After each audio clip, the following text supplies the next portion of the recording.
I think we are on, if I am correct. How are you, Mark? I'm doing great, and yes, we are so live. Perfect. Yay. This is great. I hope everybody's doing great today. Whether you're catching us here in the tribe or catching us on YouTube. Do we want to? Let me see, Mark. Is there maybe, let me see the comments here. Yay! Yay, There are Joe. humans watching. Yes. Hi. Joe is coming straight from Australia. Oh, brilliant. So, yeah, good morning. It's very early there. Yes. So, we're doing this. This is so Yeah, fun. I'm excited. yes. Welcome, everyone, to day one of the 7-day Masterful Practice Challenge. Renee and I were talking about how important Masterful Practice Challenge is right now, given sort of the state of things. And Renee, I'll let you recap why we decided to do this. Yeah, I mean, first of all, I always love talking with you because you're full of brilliance. And then we got to talking about how I feel like I'm seeing around me, oh, hi, Nicole, a lot of, what could I say? I mean, this pandemic is going on, and ebbs and flows of motivation and lack of motivation and hopes that things are starting and then we're going back. Everyone is feeling a little bit rattled, and it's just, it's not been easy. And one of the things that happens is, for a lot of people, this lack of momentum, of action, of concerts, of activities is creating a lack of motivation. And then we got to talking about how, actually, when we start to really turn things inwards, there are ways to get this motivation from the inside out. And we start to talk about how what makes practicing rewarding, what makes practicing engaging and interesting and motivating in itself. And then that expanded to what is masterful practice. And then we just decided to we established these kind of the 7 things that we feel are important to masterful practice. And this, I mean, I don't know about you, Mark, but I am what Gretchen Rubin would call a typical obliger. So if I am involved, if any kind of community where there's a community goal, everyone is going in the same direction, there's this shared experience, shared insight, shared obstacles, shared resistance, shared excitement, I always find myself, there's the, I hope incitement is a word in English, but it coaxes me to get into the practice room. And so for me, a challenge is always a place to grow. And I never really see it as something that is in a competition context. I know that some people might have resistance to the word challenge. For me, it's always based on, I challenge myself to step out of my comfort zone, to try new things, to think about new things, to be open-minded to new experiences. So for me, the word challenge only resonates with positive outcomes, so much discovery. So in a nutshell, why a challenge? This is it. Come together, try new things, think about new things, discovery, I self-growth, love that. all these things. I have already elevated my own practice just in writing the content. Writing the content was a practice for me as Mhm. well, and I did what I preached. I did 25-minute blocks. I did interleaving of. I did warming up. I made sure to get my stretches and my cold showers and stuff in between writing. Renee mentioned the obliger tendency. For anybody who is not super familiar with that, it refers to the way that we respond to expectations. And it's why I mentioned having a practice accountability partner, because some people are upholders when they say that they do what they're going to do. Like, oh yeah, I'm going to go to the gym tomorrow at 6 a.m. They don't need to tell anybody. They're going to show up at 6 a.m. to the gym because they have a very strong sense of upholding internal expectations. Obligers struggle with that and more naturally keep their external expectations much more easily. So if they tell somebody else, I'll meet you at the gym at 6 a.m., they will be there. But if they tell themselves that they'll get there with no external accountability, they will most likely sleep in. And then there's rebels and questioners. The rebels will, if they say 6 a.m., they won't go just because there's an expectation. And the questioners need to know why 6 a.m.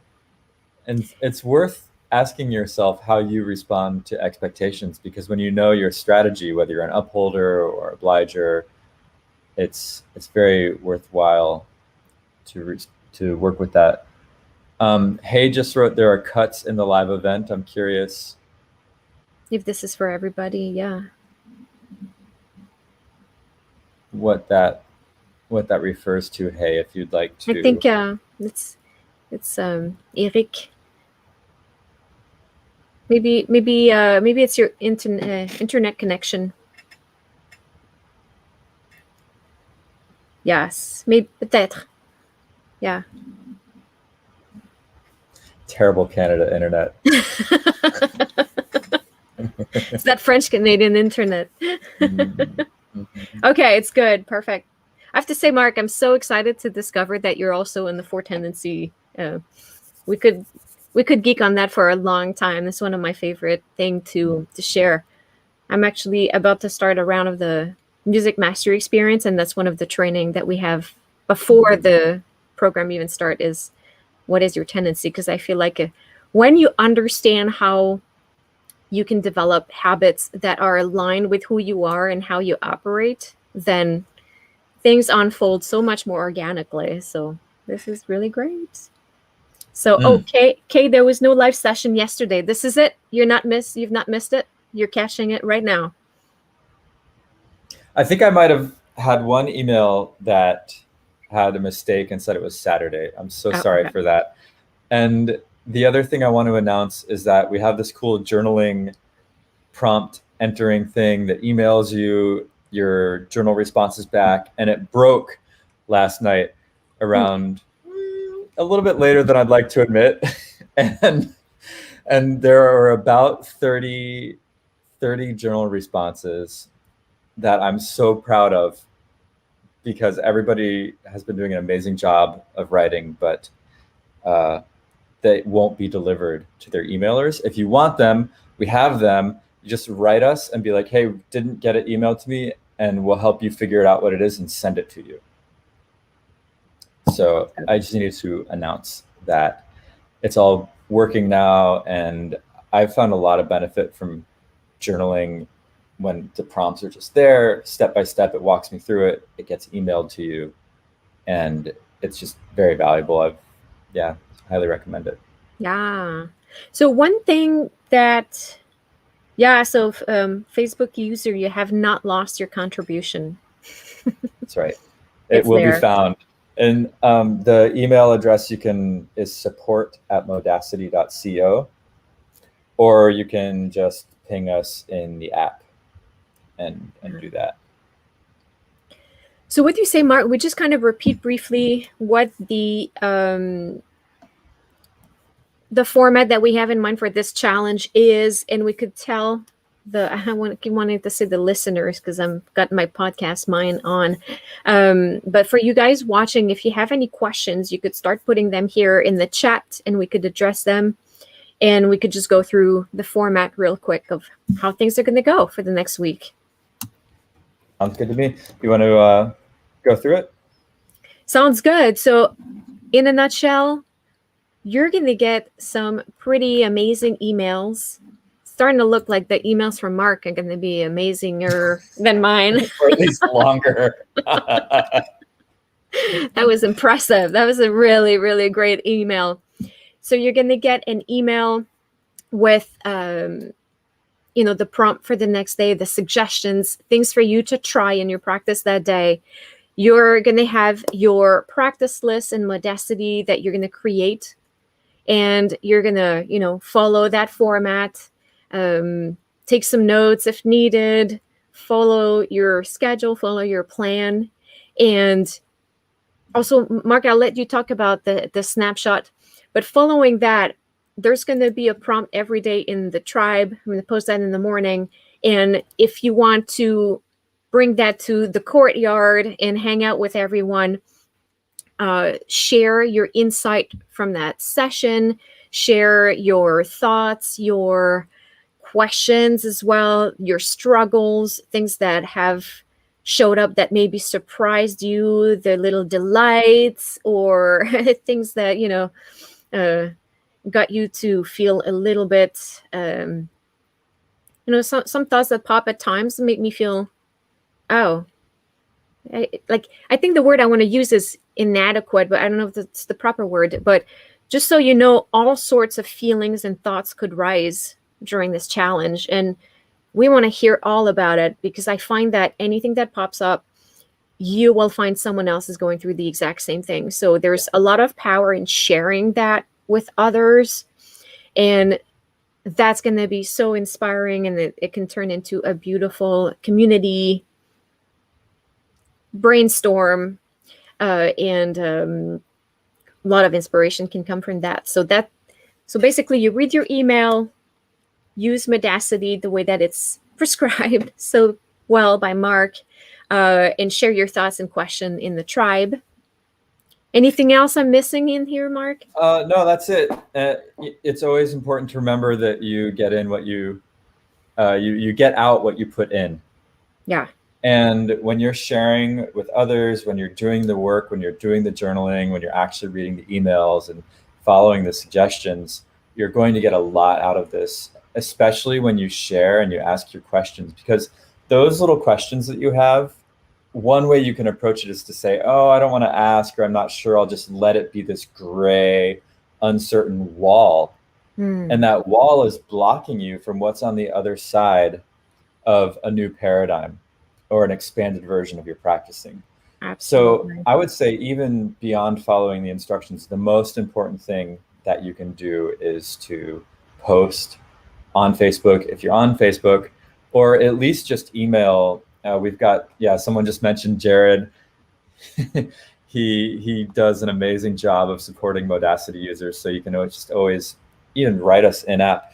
I'm going to show you right now how you can message from within Modacity. I've actually got my phone pulled up here. And if you go to this menu on the top left, there's a feedback button you can press. And right there, it says Jared and Mark are responding. You can just type a message, say, Jared, are you there? Poor Jared is going to get killed.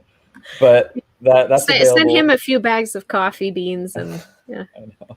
And even when you're practicing, there's a chat icon on the practice. If you're practicing and you have a question, say, how do I visualize? Right. And you can bring it right back to your practice, just for folks to know that you do have that option. We were talking about that. Yeah, that's it. Just getting the most posting. And right now we would love to see all of your questions. Just blast in the chat your questions. And I just want to say one thing before I forget, that has been my favorite Modacity aspect. And it's something that functionality I have not seen anywhere else. Maybe it exists, but when I found it in Modacity, I stopped looking. But it's the recording function. And you're going to hear us talk about attention and body awareness and all of these things. So one of my favorite things about Modacity is, I I can tell that you're a musician, and one time you'll have to tell me how you came up with the format, because the problem when recording is, record, playback, delete, you end up with these endless memos. So just for those of you who are new to Medacity, I know that there's seems like a lot of, what do you call it? Comfortable users. But for those of you who have not used it before, get comfortable with all of the features. And the recording one is incredible because it will play back right away to you. You can save the recording if you want, but if you don't, you just press the button again and you're ready to record. It's just the easiest recording function I have ever found. And I love using it. You can do what I love doing, which is maybe play something twice as slow, and you try to really play twice as slow, bringing so much attention to intonation, precision of rhythm, precision of articulation, all of these things, and then you play it back twice as fast, and you see if what you're thinking is showing. Or you could actually do, you do something where you sorry, I'm losing my English right now because I get excited and I'm thinking too fast, so I'm switching to French. Play it back twice as slow, because Medacity does not change the pitch. I mean, the vibrato on the violin can get a little funny twice as slow, but the intonation does not change the pitch, and you can really see if in real time, when you play twice as slow, is it true that you are as precise with your rhythm, with your articulation, the quality of the attacks, all of these things. So sorry, I'm going to get off my soapbox right now. It's just that everyone I talk to about Medacity, I'm always like, they have the best recording function. So make sure you use their recording function. It's really amazing. And this was not a paid endorsement of the recording function. I just truly, genuinely love it. But as you say, there's a lot of questions, so we can get to that right now. Yeah, we can. And if you have any questions about Medacity, now is the time. This is going to be a user-focused, it's kind of a workshopping session. So we can workshop any questions you have about the challenge as a whole.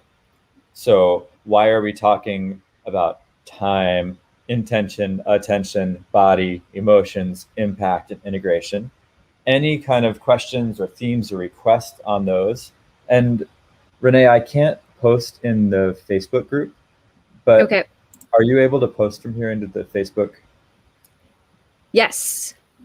What do you want to, in the group, do you want me to post? I just want to put those themes in so that folks have them on their mind. Okay, I will. Oh God, I'll put it right there. Time, intention, attention, body, emotion, impact, integration. And I'm posting it on the YouTube. So, yes, you're welcome, iPad users. That was took some work. I'll put them in the comments. So you can ask any questions about these themes, because this is the only live stream we have until the very end, right? Or you can ask any questions about Medacity, or you can ask any questions about the Time Mastery email, or just in general. I see a couple around just your general struggles, or like, how do you plan when you have several instruments, or I feel like I'm not doing enough. Those are great questions, or even prompts for us to respond to. And I guess Renee and I can just kind of alternate.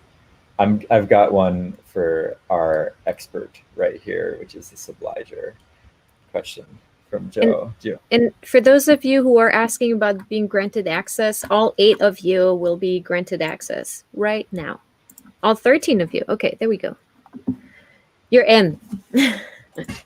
Okay. This one's all you, Renee. Typical obliger right here. I need accountability. What are your top few go-to strategies for obligers? Me? Yeah. Oh, well, yeah, I think that you want to put accountability in, but as you know, Mark, obligers can go into obliger rebellion. So I think that we also want to be intentional about the type of accountabilities, the that we're not chewing more than we're not was I Biting always more than you could chew fighting, or yeah. something. Yeah. I butcher every single English expression always. Don't butcher more than you can say. Yeah, no, but I think that you want to set up accountability in a way that challenges you, pushes you out of your comfort zone, but at the same time is going to be done in respect. So you do that with people that have your best interests at heart. You don't put yourself in any situations that are uncomfortable. Um, so I think that for me, ways that I do that is um, okay. I believe in coaching. So right now I have 3 coaches.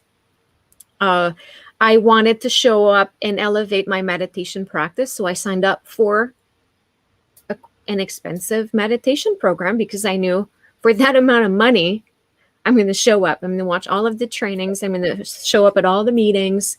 So for me, that's a way that I create accountability for myself. Is I pay for coaching. I pay for a personal trainer to make me show up, and then I'm always like joking with them because I'm like, I don't want to do this, but I'll do the 10 push-ups. You know what I mean? But if I wasn't working with this person, I probably would find a reason to skip the workout. So that's one way that I do that. But also, I think that sometimes announcing it to the world, that's one strategy that Gretchen Rubin talks about. So if you say it out loud to a bunch of people, you know, I've got one. I just committed to my mom that I'm fasting for a day. So I'm going to announce it to the entire Facebook live stream. there you You can go. hold me Okay. accountable to Yes. fasting until tomorrow. Yes. So I think that self-alignment is a big thing for me. So how can you push yourself when you know you're able to do more, but in a way that feels completely in respect of who you are inherently? So um, yeah, I would say for me, those are the things that work well. I mean, for example, signing up for an audition is a good way to have accountability. Calling for a lesson, setting up lessons with someone is a Yeah. good way. Um, you know, accountability partnership with friends can work or not because at times you can both stop to show up. So, it depends. So I think, yeah, those would be my tips. Awesome. We've got Gary's question, wants to know how to use Modacity notes to journal. Um, Gary, do you want to add anything to that? If not, I'm just going to talk to that point a little generally. I've got my Modacity here. And there's actually 3 levels of journaling that happens at Modacity. It's all kind of the same approach. So if I go into the overview, I need to be in pro mode. Then we've got goals here, which is a journal. And that would be, I'm going to type in my high level goals here.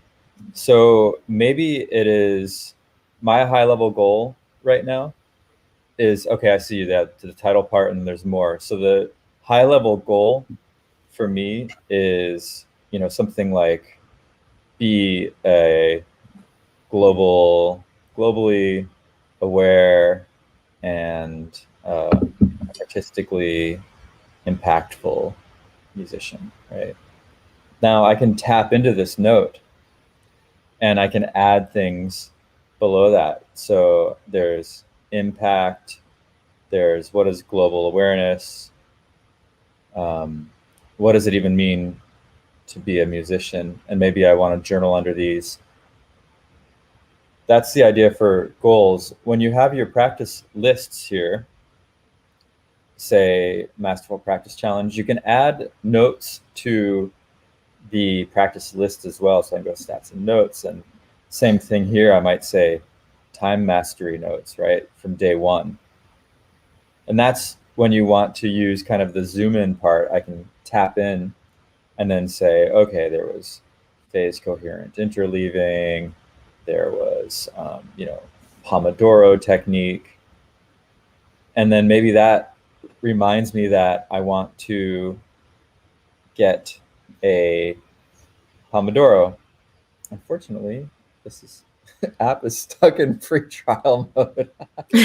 So I'm going to very, very quickly turn myself into a paid user. Step behind the curtain of the Wizard of Oz. And it's just going to take me a second. All right, there we go. Someone wants to know where you are in Modacity right now. Where am I? I think you're in your Jared. Where am I? I'm in the practice list tab right now. So there's the home tab, practice lists, and practice items. So I'm going to tap into my Masterful Practice Challenge. On the list, whenever you see a ... that's going to give you like the ability to get just a little bit more context. So for example, I can go into my details for Masterful Practice Challenge. That reveals my notes here. But if I tap into the Masterful Practice Challenge list, I can go into my stats and notes and access the same information. What I was going to say before we went on that little rabbit trail of premium access was that the Pomodoro reminded me that I want to try Pomodoros. So I'm adding that to my list of notes on the practice list level. And anytime I come into this practice list, I can view my notes on it and try Pomodoro. And so what I'm going to do is, this is 31 minutes. So maybe that's a little bit too long for a Pomodoro. So I'm going to adjust this timer down to 8 minutes. And now I've got a 27-minute batch of work. So I'm going to lower my coda work a little bit to 1 minute. And now I've got a 25-minute duration. I'm going to archive. Oops, maybe did I already archive it? I had a Pomodoro note here, and I'm just going to click OK on it to archive it. Somehow that one missed. When you're practicing on individual items, you can add notes as well, like sound more like Sinatra, right? And these notes are going to show up on your practice item, or like play slower or more smooth. All these notes are going to show here. I can even play scales over changes, right? It might be a practice technique I'm using. When I do it, I can archive that, and it'll be there in archive. Maybe I move through all of them and archive them, and then I start to unarchive these notes when I want to cycle through stuff. That's great. I don't think I've ever used this function. This is great. I'm learning a lot right now. Yeah, this one's really useful. The other way you can quickly, like, all right, just do this, then this, now this, right? I've got these on here. When I want to finish, I can swipe up like that. I'm going to swipe up on do this. Boom, it disappears. Now this, I swipe up, it's done. Then this, it's done. And those are in the archive now. So that's the, I think that's all I want to say on note taking right now, so that we don't spend the entire time on it. Yeah. And for those of you who feel like maybe it's, looks a little complicated, or it's going fast, I swear to you, just spend 5 minutes tonight and you're going to get comfortable very quickly. I feel like, I mean, I'm okay with tech, but I'm not a huge tech person. I'm slightly intimidated by your brilliance in tech, Mark.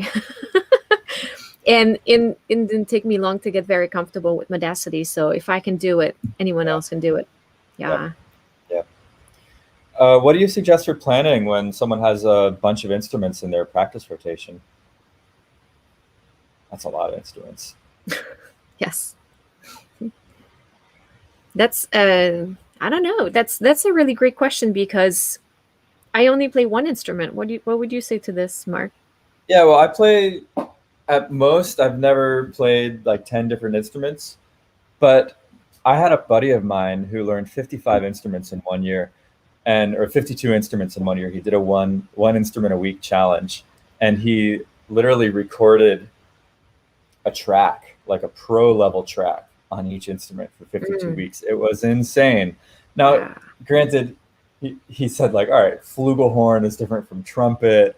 It was there are some details, but to answer Sarah's question, um, I wish we could fast forward a month later when Modacity ships with its track your instrument features. But just in general, as far as planning, I think that you want to find an arc, like you want to find some phase coherence moving between the instruments so that, for example, you practice scales on one instrument, and instead of spending like 15 minutes on one instrument, you spend 2 minutes on one, 2 minutes on the other, 2 minutes on the other, 2 minutes on the other, and you can kind of complete the circle of fifths around. Say that you have 6 instruments, you do 2 keys on each instrument. Mm. And I did this when I was training voice and horn at the same time. I would play on my horn like do do do do do do do do do do do do, and then I would sing like da da da da da da da da da da da da, I like and I that. would sing phrases to myself, and then I'd play them on the horn. I would do antecedent consequent singing. Um, I think that antecedent consequent phrasing, especially if you're improvising, can be super useful.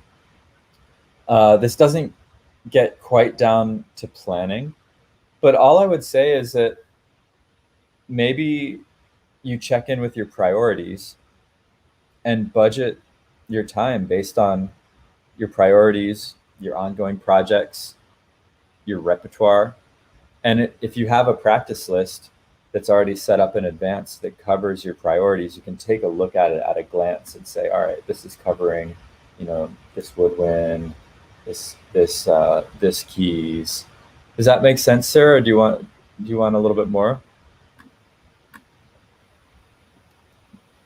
Nice.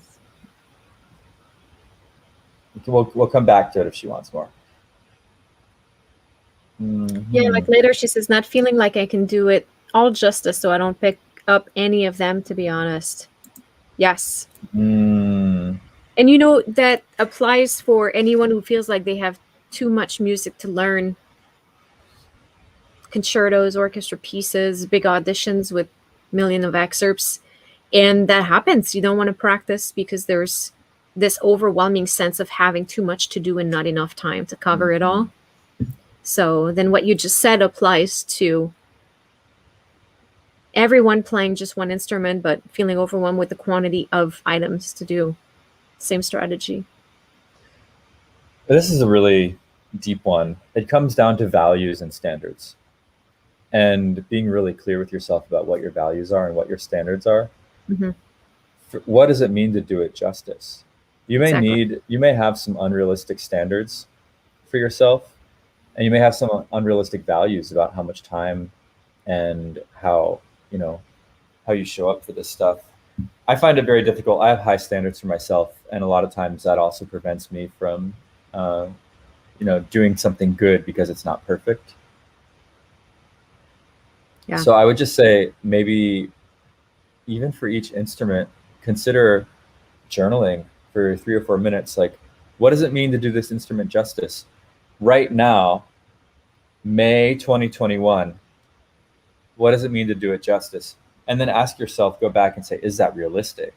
What can I realistically do? What kind of standard can I execute at? Yeah. Prioritize, remove, shed, and show up for at least one thing. One win is better than none, even Yeah. if you're aiming for six wins. This makes me think of a concept I talked about in one of the live in the tribes. I do live almost every week. And I was talking about how each practice session inherently is not important, and at the same time, the most important, because it's a string of practice session creates a practice. It's the practice. So each practice session in itself, the expectations that we have of the progress in that session if it's not as much as we want, we get defeated. We don't want to practice the same day. It's to remember that that practice session is not at all important. And at the same time, it's everything. It's showing up. It's in a state of complete acceptance. I mean, one of the tribe members talked about it so beautifully the other day, is to show up thinking I am enough, with a sense of curiosity and delight, and work towards something, and then walk away knowing that you have done your part that day for the practice, the journey to mastery, actually, So what you say is so important in terms of having these expectations. And I mean, like, science shows that an incredible improvement would be at the level of 2%. So something that is really out of your current expertise, you cannot expect to improve more than 2% at a time. If you're able to see more than 2%, sometimes 5% improvement, it means that to a certain degree, it was already sort of within your realm of expertise. You mean in a single day or what? Yeah. Yeah. Yeah. So it's to really just see the work as, I'm doing my part today by showing up. And we have to,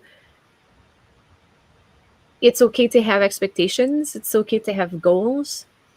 And when we feel like things are not happening fast enough, it's to go back exactly to, okay, inherently I am enough. I mean, it's such a big topic, That's so important. because like You're going to talk about it tomorrow on intention, Yes. I think, as well, because there's like this 10,000 hour rule. Yeah. Not rule, but almost myth, but idea, where you have to spend like 10,000 hours just to get to a level of mastery. But the question is, what are you mastering? Mhm. And that requires a really clear intention, or else it's very easy to get lost. And I've mentioned this many times on different podcasts, where I said my first 10,000 hours, I kind of became a master of playing the French horn while criticizing myself. Mhm. I was really good at that. And I thought, crap, that was about when I read the 10,000 hour book, and I added up my time and I said, yeah, I have like 9,800 hours, and I spent a lot of it criticizing myself while playing the horn fairly well. I've got to commit this next 10,000 hours to something else. And when you have an organizing intention that goes beyond vanity, goes beyond small external achievements, when you have a really, truly inherently meaningful organizing intention, and you devote a large quantity of time to it, like Renee is talking about, as the practice, not just a session, but the practice on this long, never-ending journey, taking one step on that journey each day is never in disservice. Yeah. It may lead you in weird paths and parts of self-discovery and challenge, but it's so worth it. We could stay here all day. Ooh, I love this question. Restful practice. What's your view on this? Yoga. I always take a day off. I always take, if I can, Sunday off. Practicing. For me, it's so important. It's my reset day. It's a day that I give my body respite. It's the fact that I know this day is coming and is an incentive on a Friday morning. I'm tired from the week and I should practice and I don't want to. And I'm thinking, but there are some things I want to accomplish, and I'm taking some day off. So I'm going to show up and do it. And for me, it feels like a treat. It feels like something that is necessary for not just my body, but also my mind. I just feel like, I've worked so hard. So this is something that, they say like, you should only practice on days you eat. I don't buy that. I don't believe it. I'm fasting until tomorrow, so there you go. I'm not practicing today. And violinists probably know Ivan Gelamian and Meadow Mount. And that Meadow Mount is like a practice camp. There's no practice advocated on Sundays. Mr. Gelamian always advocated taking a day off. And I find it very important. So for me, I absolutely do take a day off with absolutely no guilt. I actually feel like I am honoring myself by doing this. And nurturing the work of the following week by having this resource. That's the French word, the French sense of that way. Ressourcement. You go back to the source. You nurture the asset. That's my view on it. Beautiful. Yeah, I think the guilt-free aspect is really important. If you're stressing about the fact that you don't practice, then you're missing out on some of the benefits of that rest. Rachel's question, how do you structure or approach a more restful practice, inspires me to talk about two things that I was able to post on YouTube, which is illogical and restorative activities. And illogical activities are activities that have no logical bearing on your success or your goals or your values. You only do them because you deeply enjoy them. And it's like there's so many stories throughout history of Einstein taking a walk or Archimedes going into the bathtub and discovering the principles of buoyancy. I think it was Archimedes. And when you're doing something that's totally unrelated to your practice is when insight and things tend to come forth. So if you do want to structure a more restorative practice or a lateral practice, in that you're maybe not at your instrument, there's a lot you can do. One thing is dancing, because first of all, dancing is moving your body.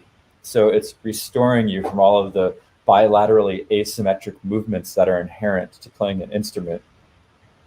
And it's also getting the blood flowing. So it's helping to restore lymph, clear out any kind of gross stagnation byproducts, lactic acid. There's so much about exercising that can be said. Yin yoga is very valuable if you want a more restorative day. Highly recommend dancing. Highly recommend, if you want to move with the instrument, to take it out but don't make any sound. So for Renee, that'd be like taking out the violin on a Sunday, but without the bow and not making any sound, and instead dancing with it like a dance partner and doing yoga with it. Listening to music is extremely useful. Taking naps, meditating. There's so many things that you can do if you want to be in service to your music practice without actually practicing the instrument. I put a question in the tribe a few days ago. I was asking people like what they do before practice, and someone was talking about having a dance party. I love that. Oh, I'm so into that. Advice for upholders, any pitfalls for this type? Yeah, it's easy to overcommit. Yeah. Renee, do you want to add to that? Yeah, and I feel like I see that too in students as they start to create so many rules for themselves that they feel trapped. And then they are, like what you said, they're overcommitted with time, overcommitted with rituals and strategies and things that have to get done. So there's a rigidity at times to upholders that they have to be careful. There's also a rigidity in mindset in wanting things to be a specific way. So it's just at times for an upholder thinking, how can I be more flexible with this approach? I am exhausted. Where's my rigidity in this setup? But also, where's my rigidity in my thinking? Where am I close-minded to other opportunities? Other perspective is what I'm thinking. The word I'm looking for. Yeah. So I think that for upholders, it's that aspect of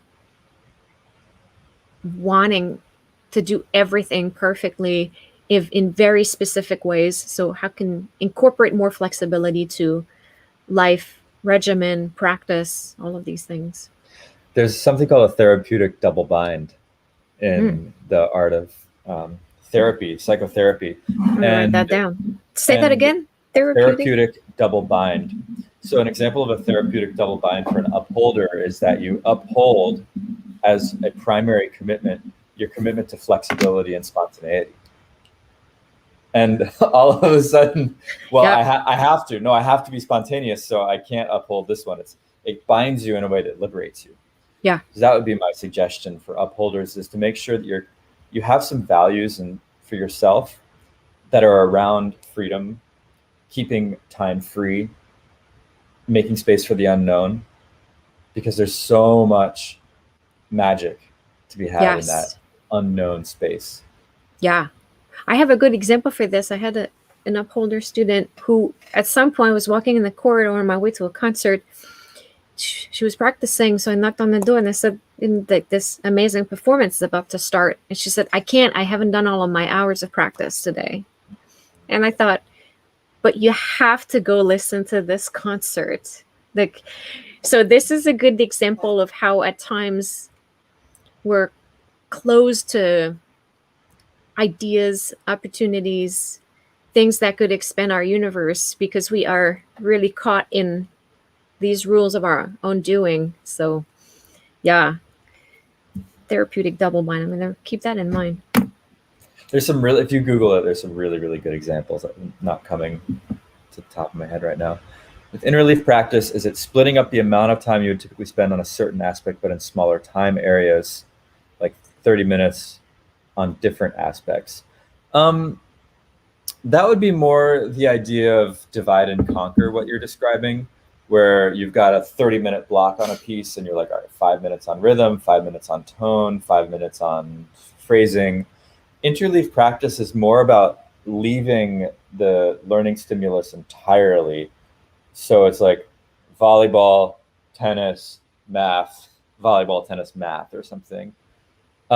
I'd link to the Scientific American article in the email that I sent that describes interleaving really well. It's more, but it's less about splitting things up and more about actually leaving the practice and coming back to it after it's left your short-term memory. Mm-hmm. That's the important thing, is that when you're practicing stuff, when you're mass practicing, it's going in your short-term memory. And what you really want to do is get into your long-term memory. In order to do that, you have to practice recalling rather than practice stuffing it in. Yeah. And so if you were going to do different aspects of a piece, like tone and rhythm, you'd want to practice tone for 5 minutes, practice rhythm for 5 minutes, then practice tone again for 5 minutes, then rhythm again for 5 minutes. That's an interleaved approach. I love this question. This is actually a whole training in the Music Master Experience is about that. And I'd like to recommend a book that is titled How We Learn by Benedict Carey. Very interesting.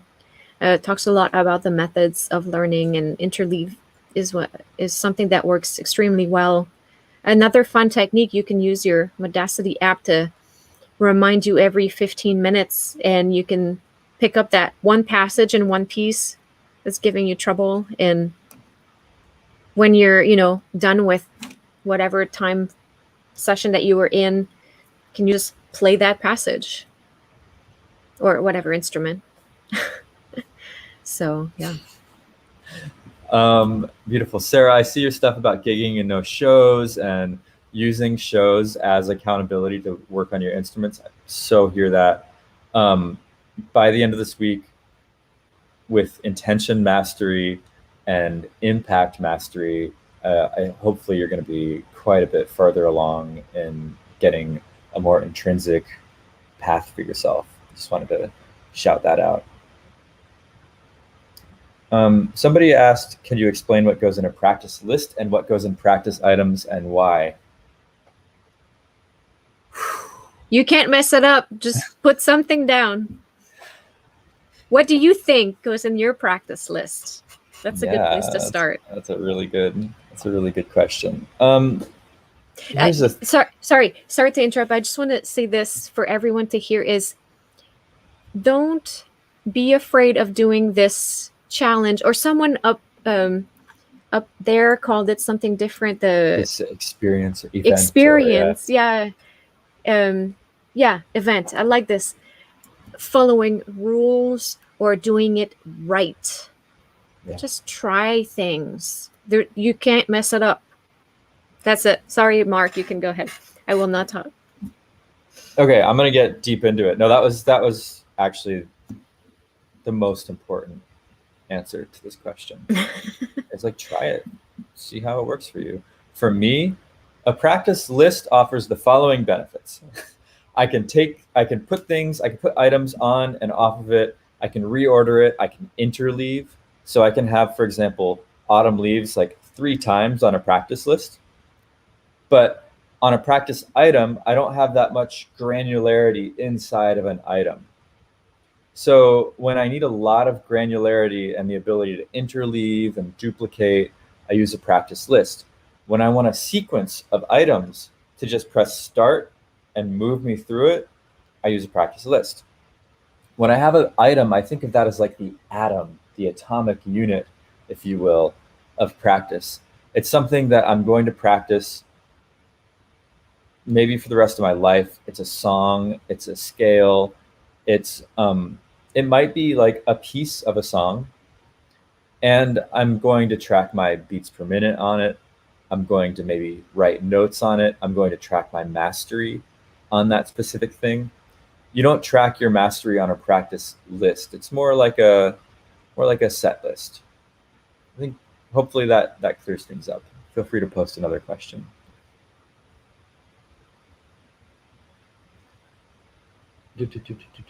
Score study. Ooh, that's a great comment. Advice for adult learners not on a career path, but with commitment to the journey. Renee, do you want to hit this? Yes, for sure. Go without hesitation. What actually, I have to say, I love working with adult learners because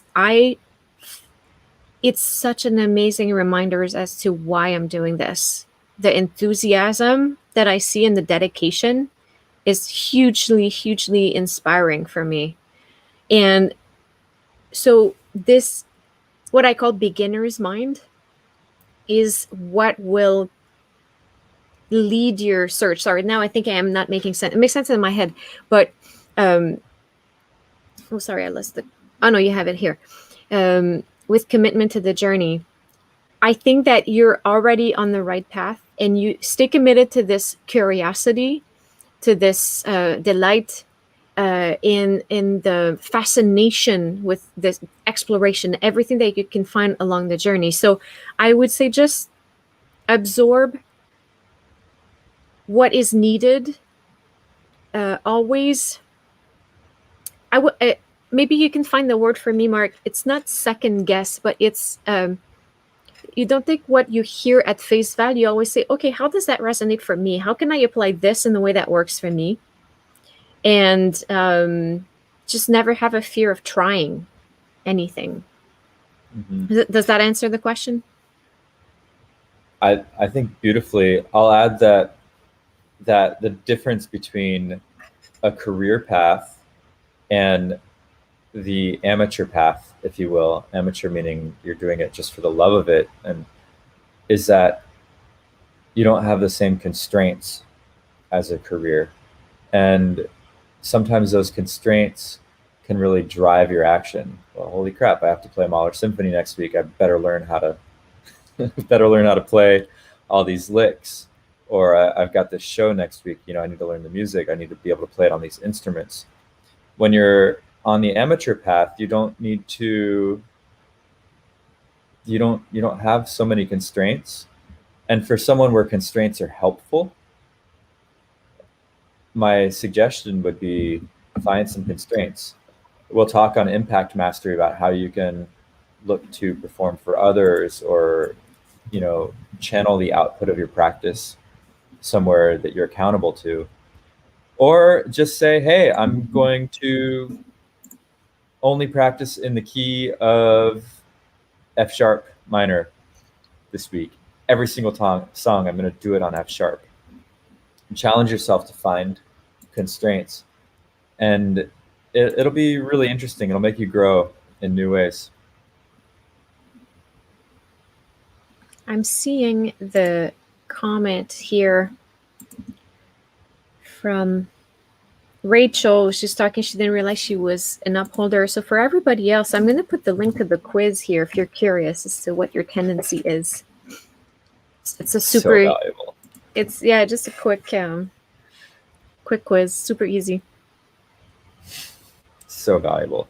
I went on Obliger Overload a couple times Hmm. where I remember it was for some Modacity feature, and when I was still working on a lot of the coding, and I texted my friend. I said, "I'm going to send you $100 if if I don't finish coding by 1 p.m." And then I was also accountable to like meditating, and also accountable to working out, and also all this stuff.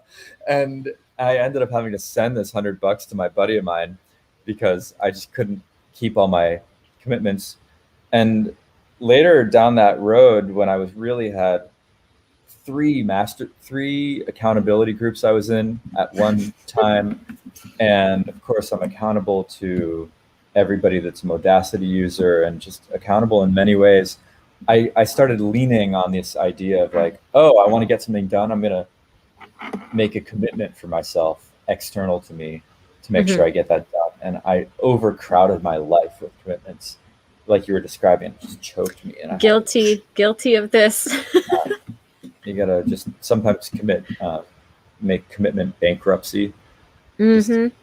sorry, I can't do it, and be more honest next time. Yes. Thanks for saying that. I needed to hear it. Oh. Someone asked, can you emphasize the need to record yourself and listen to highlight the areas that need more work and fine tune your practice areas? I feel like this is somebody who's already on board with the importance of self-recording. Yes. Do you know anybody, Renee, that doesn't record themselves, that Yes. does really amazing work Oh, and has that never does heard amazing. themselves? I don't think so. I mean, in what's fascinating for me is to think back 100 years when they did not have the ability of recording themselves, Mm. the kind of awareness they must have had to not record themselves. I find that the people who are resistant to the idea of recording themselves is are usually afraid of the self judgment. So if there's a way that we can remove yourself from judging and just try to assess objectively what's happening, maybe even seek positive things from what you're hearing, force yourself to find three things that you like with each take. But the recording, yeah, I find it that the people who are the most successful these days are people who tend to record. I mean, I shouldn't generalize, but I find that as something I see commonly are for people to record themselves a lot. You know, you're mentioning this old time, like Beethoven was good enough and he didn't record himself, or whatever. Mozart played violin great, he didn't record himself. If you think about the standard and the way that Mm-hmm. it's changed, uh, in sports, I think is the best analogy. There's been huge strides in the capability of sports people, excuse me, and artists over the last 100 years. You listen to like New York Phil from 1920s; it's like kind of atrocious, and the level of excellence now that's available to folks is in part because of the ability to record yourself. And even if you're not gunning to be the next long or whatever on your instrument, recording yourself actually just gives you a little bit of distance to objectively hear what you sound like. And you will hear amazing and surprising things when you take the time to listen to yourself that will speak to your inner artist. And to me, that's actually more important than achieving any milestone or any external validation, Mm-hmm. is being able to get in touch with your specific inner artist's voice such that when you listen to a recording of yourself, you go, gosh, well, maybe first you go, gosh, that was out of tune. But next you go, oh, actually, intonation is really important to me. And it was out of tune on these three notes because you can hear it. So I just think it's so important. Yeah. Can I add one thing to this? Just a little tip that those of you who've been following me for a while have heard me talk about this. But there's a technique I call record, reflect, refine. And I did not come up with the term, I just forget who I heard it from. But I really like it. And I feel like if you're someone who's resisting the idea of recording yourself because you're afraid of falling into the perfectionism trap, here's what I would offer: take a small chunk small segment, record it, listen, identify things that you like or things you'd like to improve, and go back and record it right away. Try to improve that thing right away if possible. Listen again. Okay, that was better. Record again, and do this 3, 4 times. If it's exciting, if it's fun, if you feel like, oh, I'm really onto something exciting here. This is awesome. Keep going. If not, move on to something different because you will have made improvement, but you're not entering the zone where you're expecting perfectionism and then the negative self talk, the stiffness, the rigidity, the anger starts to build. So, the other thing I like about this as well is that it creates, it's like it trains yourself in hearing live what you really sound like because the rapidity of the succession of recording, listening, recording, listening, recording, listening starts to make you listen differently in real time. So you start to have a better objectivity listening as you play because of that rapid succession of recording and listening. So do it for, or you could say, I'm going to record, reflect, refine for this passage for 5 minutes. Or, putting that could be on your Medacity, like a list to record. Someone asked, where do you put recording on the practice list? You can create a practice item called recording and add it to your list. But generally speaking, I just record like throughout my practice. And there's no real right answer to this. You can make a note on your practice item that says reminder to record and listen back. There's a few ways to do it. No solid answer, unfortunately, to that. Someone else asked, say you record 4 measures and it's filled with mistakes, then what? Oh yeah. My question Where's would be, the can opener for this can of worms? I would say this Facebook user, I would sit with you and then I would talk with you and ask you, what do you think? Your opinion on that answer, the answer to that question is so important because I feel like I'm not answering that question, but I'm saying, I think if you try to answer this question yourself and you say, what do I think the answer of this question is? You would come up with something so full of wisdom and insight. And I would say, try that. What do you think it is, the answer? And try that. And then just, practice again. And then, it's an excellent question. And I think you have the answer in there if you look for it. Does that make sense? Sorry, I keep looking over there as if I'm looking at this person, but you have the question right there. I'm going to add to that. What happens? Let's take autumn leaves. All right, say you record yourself. And we've got that going. And I go, oh my gosh, that was full of errors and mistakes, or opportunities is another way to frame it. This button on the lower left, it's hilarious, this Miles Davis quote: "Do not fear mistakes, there are none." Mm-hmm. That just popped up. The Modacity logo down here is deliberate practice. So if you did fill something with mistakes, you can hit that. Oh, you know what? We can't see it because of the question, I think, the logo. But you're talking that on the lower left, there's a little Modacity logo? Yeah, there's this logo right there on the practicing screen. And it will walk you through deliberate practice. And it says, what one thing will you improve right now? And I find this just so helpful because I am the kind of person that can generate 5,000 criticisms at any given time. But generally speaking, you can focus on just one thing. And so say you're getting the notes wrong, I'm going to press notes. And then, well, what strategy will you try to make this improvement? You can sing the notes, visualize, insist on note accuracy. And maybe I'll say, play through out of time as slow as I need to get one note to the next. Modacity will say, and then it says, well, didn't wrap it. That was the longest strategy ever. But I'll indie development for the win. It'll say, did you improve? If I hit yes, I'm not going to do it again now, but it saved that for me as a reminder. And then I can archive it and stuff. These strategies will get saved for you. So if I have my notes wrong again, boy, we need to really get that to wrap. But your strategies will get saved for you. I hope that that's helpful to somebody. You know what I'm thinking as I see you doing this too, is that I'm just coming up with this now. People could try to record something today, a passage, a piece, something short, save it, and then record it again at the end of the challenge and see if there's a difference. Ooh, I love that idea. It could be a... Love that idea. Any upholders, go ahead and commit to yourself what you're going to record.